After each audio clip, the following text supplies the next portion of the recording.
Hello, this is Elise. I'm an intuitive, I'm a channeler, and these are the beings that I channel on a regular basis. And these were a series of questions that were asked by a dear friend and colleague of mine, and here is one of the questions in the series. What are the biggest hindrances to the consciousness on our planet? And here was their answer. The mind. Even though we will say that the universe is mental, but that concept is misconstrued, and most people don't understand what that means.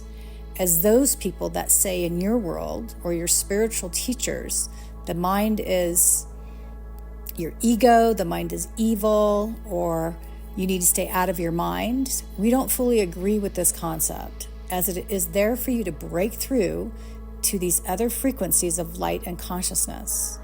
The mind is here on some levels to challenge you in order to move through. But the key is the reactive part of your humanness, and there's a mechanism within the brain that needs to be unlocked, and they're like keys to it.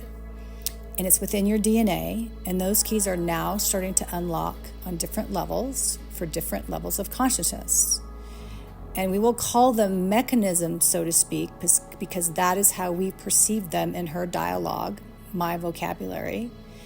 And once they are starting to unlock, which they are, there is a different concept of how you move through the world.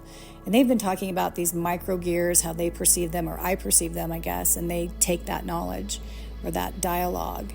They've been talking about this for a while within the codones and the DNA and the strands and whatnot. And I kind of see them as micro gears. It's really kind of interesting. And it's not technology, it's a organic biological technology. And those of you that are doing this will move through the world in a different way. And you will find each other, and more of you will live in communities that are at these level of consciousness that is shared. So there's more harmonious way of moving through the world, which they've been talking about for quite some time. So I find that really interesting. And then the next question is, I'm going to do 2 in a row. Are there people that stay together like throughout all of their existence? And this was their answer. Do you mean lifetimes, multiple lifetimes, dimensions? And then they say, yes.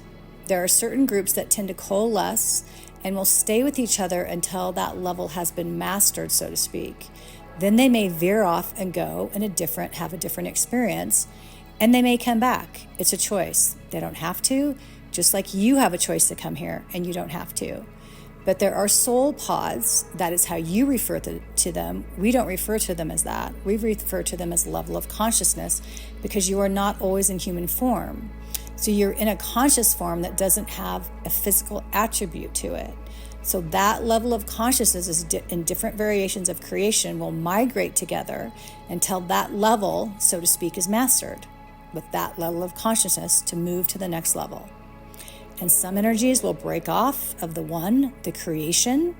So you'll travel together for quite some time, and then possibly others will break off to have a different experience to bring in another level back to the whole, and an integration takes place. That makes so much sense to me, especially if you've ever seen thought forms. I remember having an experience once where I could see how thoughts were created. It was really fascinating to me. And I'm like, oh my gosh, this is conscious. This is how our thoughts form before they come in, and then we actually do something with them. It was really fascinating to watch. So what they just said there, I can really relate to. So take what resonates, let the rest go, and I'll talk to you next time, and thanks for listening.